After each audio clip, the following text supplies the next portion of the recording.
यानी कि लंबे समय तक याद रखने के लिए कुछ बेहद असरदार और प्रभावी तरीके, जिन्हें अपनाकर अगर आप कुछ भी पढ़ेंगे तो वह आपको लंबे समय तक याद रहेगा। जब कैंडिडेट्स कॉम्पिटिटिव या रेगुलर स्टडीज़ के एग्ज़ाम की तैयारी करते हैं या बोर्ड एग्ज़ाम की तैयारी करते हैं तो वे अपने कोर्स की पढ़ाई तो कर लेते हैं, जो पढ़ाई की है वो लंबे समय तक याद नहीं रह पाता है। कैंडिडेट्स पढ़ाई तो करते हैं लेकिन नतीजे वैसे नहीं आ पाते जैसे उन्होंने सोचा होता है। ऐसा फर्क तैयारी करने के तरीके के कारण होता है। दरअसल स्टूडेंट पढ़ाई और तैयारी के लिए अपने को किस तरह से तैयार करता है और पढ़ा हुआ लंबे समय तक कैसे याद रखना है, यह बहुत मायने रखता है। क्या आप किसी भी विषय को बार बार पढ़ते हैं फिर भी आपको कोई याद नहीं होता? क्या आपने जो याद किया है वह आप बहुत जल्दी भूल जाते हैं? तो यह वीडियो आपके लिए बहुत इम्पोर्टेंट होने वाली है।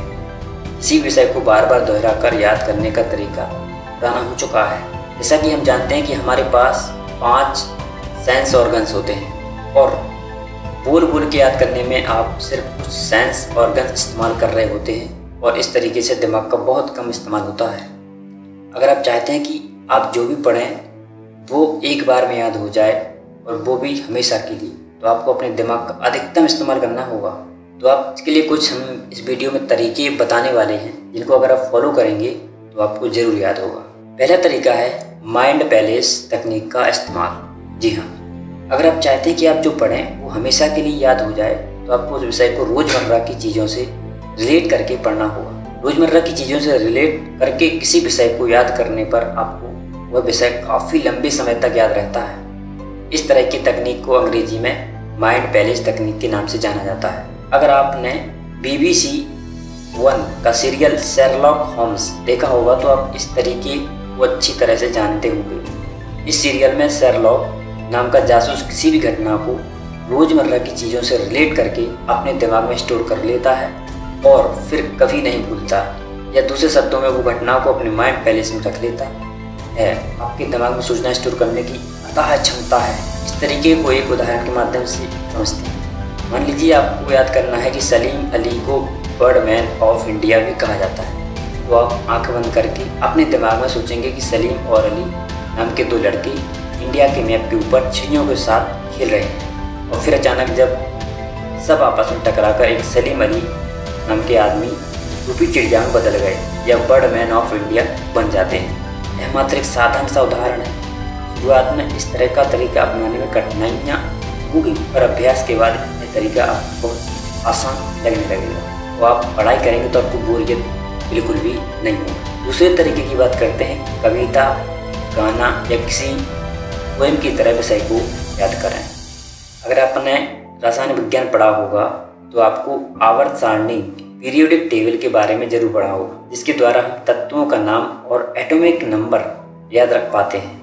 कई छात्र मुश्किल से कुछ तत्वों के नाम और एटॉमिक नंबर याद कर पाते हैं, पर बहुत से छात्रों को पूरी टेबल याद होती है।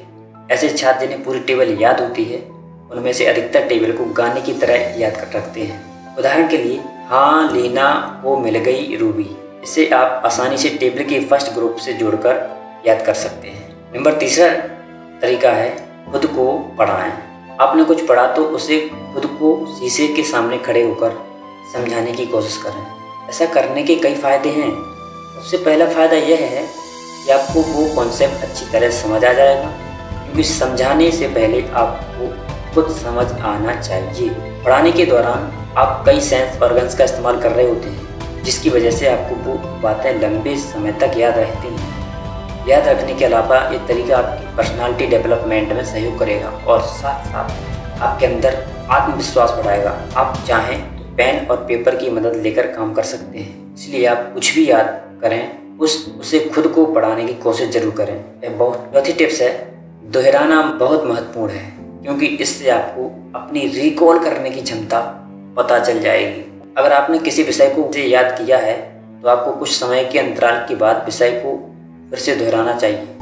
दोहराने पर ये आपको पता चलेगा कि आप किसी विषय को कितना जल्दी रिकॉल कर सकते हैं। अगर आपने माइंड पैलेस तकनीक का इस्तेमाल किया है तो इस बात पर ज़रूर ध्यान दीजिए कि आपने जो याद किया है उसे रिकॉल करने में कितना समय लग रहा है। शुरुआत में समय ज़्यादा लगेगा, पर धीरे धीरे रिकॉल करने का समय कम होता चला जाएगा। कुछ अभ्यास के बाद आप एक बार कुछ भी पढ़ने पर याद रहेगा, वो भी बहुत लंबे समय तक। 5वीं टिप्स है गहरी नींद लें, ध्यान, दिमाग वाले खेल, शारीरिक व्यायाम और मस्तिष्क विकसित करने वाले आहार को लें।